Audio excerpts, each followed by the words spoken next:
I think that it's a flagrant violation of our First Amendment right. We have the free exercise of our rights as long as we remain peaceful, as long as we don't create a breach of peace. And my contention is too that it's the law enforcement that create a breach of peace when they put up those barriers, when they're so draconian against us when we are peacefully assembling. There's two charges. One is crossing a police line, and one is failure to obey a lawful order, which is when people lie down on the sidewalk, right, and don't get up when they're with their order, given the 3 orders, and then other people. Then the police set this police line around the edge of the sidewalk, which was kind of arbitrary. I mean, there were bicycle racks and a little bit of tape, but the question was why they had to set up the police line at all. It was the end of a march. There were a lot of people milling around. Right. And hundreds of people in the area. It was rather chaotic. No one could hear warnings. Even people that were lying on the sidewalk said they had trouble hearing the warning. And then they also left them there for about 15 minutes. And so people didn't even realize that a lot of times that they were going to be arrested. The warnings, they were left there at least 10 minutes after the warnings before they were actually arrested. So there was all this kind of confusion, and then some people ended up either falling, the bike racks fell over and they came through, or they crossed over and they didn't realize that they were crossing a police line. So that's part of our defense. And then also, of course, we're saying that the general First Amendment considerations that, at the end of a march, why not just allow people to freely express their views and not arbitrarily close an area? Because the Answer Group had a permit for the sidewalk, and they put the coffins there. There were coffins of Iraqi civilians and American victims and so forth. And then at some point the order was given to close the area, and then some people crossed over. And also when Cindy crossed over, the barricade sort of collapsed and she sort of fell into the area, and she was immediately arrested. She was given no warnings. So she was, obviously felt that she was wrongfully arrested and should have had a chance to go back. And then others kind of came in wondering what was happening with her and didn't realize they'd crossed a police line. So there was a lot of confusion at that point, and we think that First Amendment consideration should... It doesn't make any sense. Where are you supposed to stay away? The pink part or the black part? In here. They wanted the pink part. The Secret Service asked for the whole pink part, and the judge narrowed it down to this part. I think so. Well, but there's 2 lines. It's this there's part 2 right black here. lines. It's this part. Okay, but there's two lines here. I know, Which but one? I'm telling you, it's this line. Oh, okay. Yeah.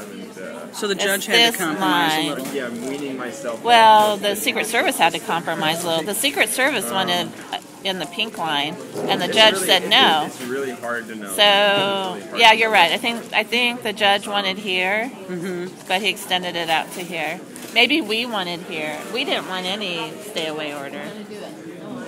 But it's a lot narrower than the Secret Service wanted. So it's a stay-away order formed by committee. Right, by the Secret Service and the prosecutor, the persecutor. But the law does allow the judge in the pretrial period to require a stay away from an area where you've allegedly committed a crime, whether it's a crime like, a simple... So the motions that you've done, yes, are these for other cases or for hers? For other cases, okay. But similar.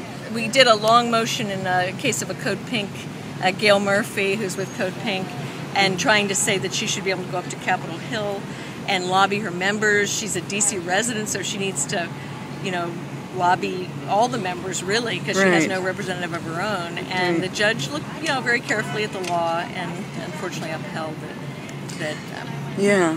Upheld it. And so we need to keep pursuing that issue, though, because... They upheld her restriction? The problem is that they treat it just like any other crime. Like if you commit a robbery or an assault at some location, you can't go back there while the case is pending because you might come into contact with witnesses or you might go back and commit the crime again, so they issue a stay away for that area. The problem is they're treating Capitol Hill or the White House like any other crime. 7-Eleven. Yeah, exactly. Yeah.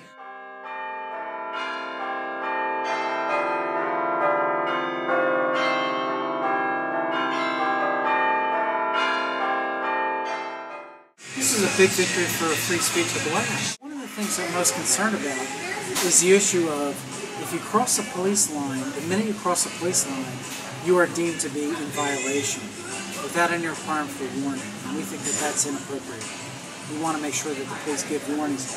And we're going to push the Court of Appeals to see whether or not they allow people an alternative means, which means that we're asking the Court of Appeals to put a requirement upon the police to tell people that, okay, fine, you're not allowed to protest here, but you're allowed to protest there. And right now, the Court of Appeals has not authorized that, but we're asking them to do that. You mentioned a Cindy Sheehan case from a 2005 arrest, and the decision was 2008. What court was that, and what was the... Well, that was the United States Court of Appeals, and that was Cindy Sheehan's first arrest in D.C., and I had the privilege of helping defend Cindy.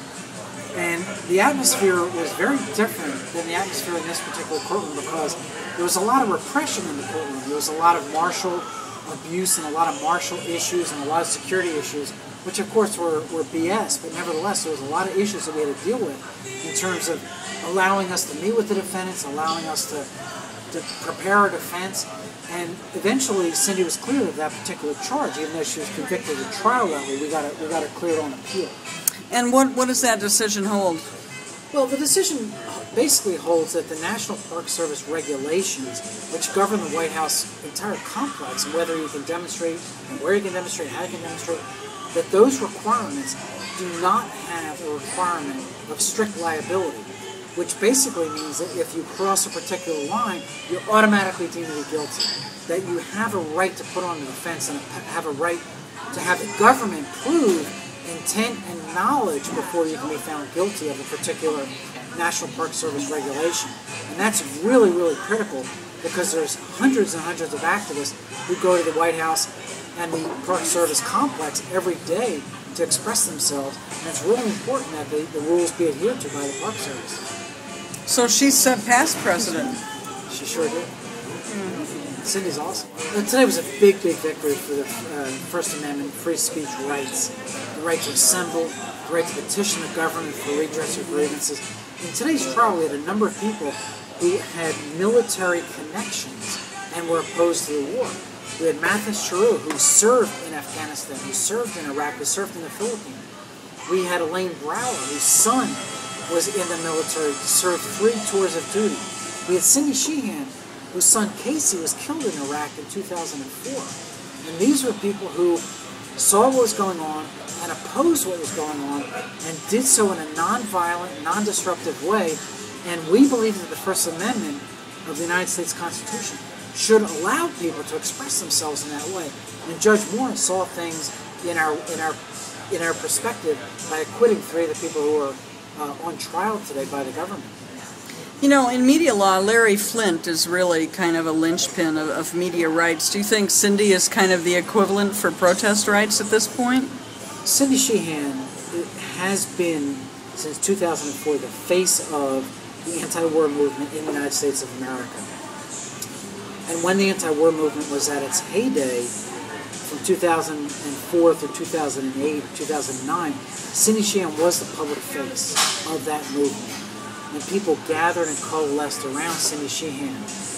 And what happened was once Obama got elected to be president, people said, oh, the war's going to end, and therefore the movement died out. There is no leadership of the movement right now against the war. The wars continue. The war in Afghanistan began soon after September 11, 2001. The war in Iraq began in March of 2003. And these wars continue to this day. And here we are in July 2010 with no end in sight. These wars have lasted longer than the World War II, the Civil War, and all the great wars of American history. Yeah. Well, thank you. Thank you very much. Yeah.